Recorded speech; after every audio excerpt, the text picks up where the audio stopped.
سرعت اینترنت و جایگاه ایران.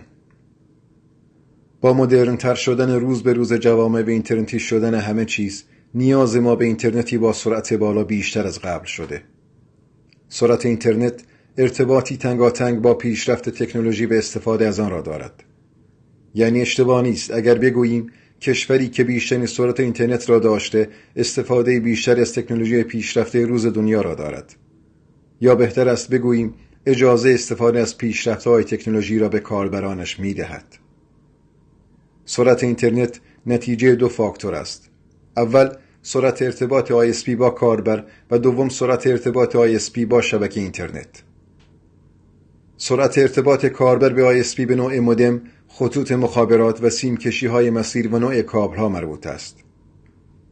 در زمینه سرعت اینترنت موبایل به ترتیب امارات، کره جنوبی، قطر، چین، کانادا، هلند و نروژ در مکانهای اول تا هفتم قرار دارند. طبق آخرین ارزیابی‌ها، سرعت اینترنت همراه ایران در مکان 79 جهان قرار داشته. اینترنت ثابت ایران هم در میان 176 کشوری که مورد ارزیابی قرار گرفتند، رتبه 153 را دارد.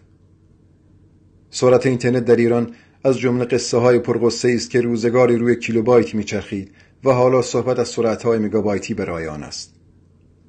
اما این اعداد در حالی گفته می شود که متوسط سرعت اینترنت در دنیا چیزی در حدود 7 برابر کشور ایران است. آمارهای مربوط به سرعت اینترنت در ایران نشان می دهد که متوسط سرعت قابل دسترس برای اغلب کاربران اینترنتی 4.7 مگابایت در ثانیه است. نسبت به کشورهای پیشرفته دنیا بسیار پایین‌تر می باشد.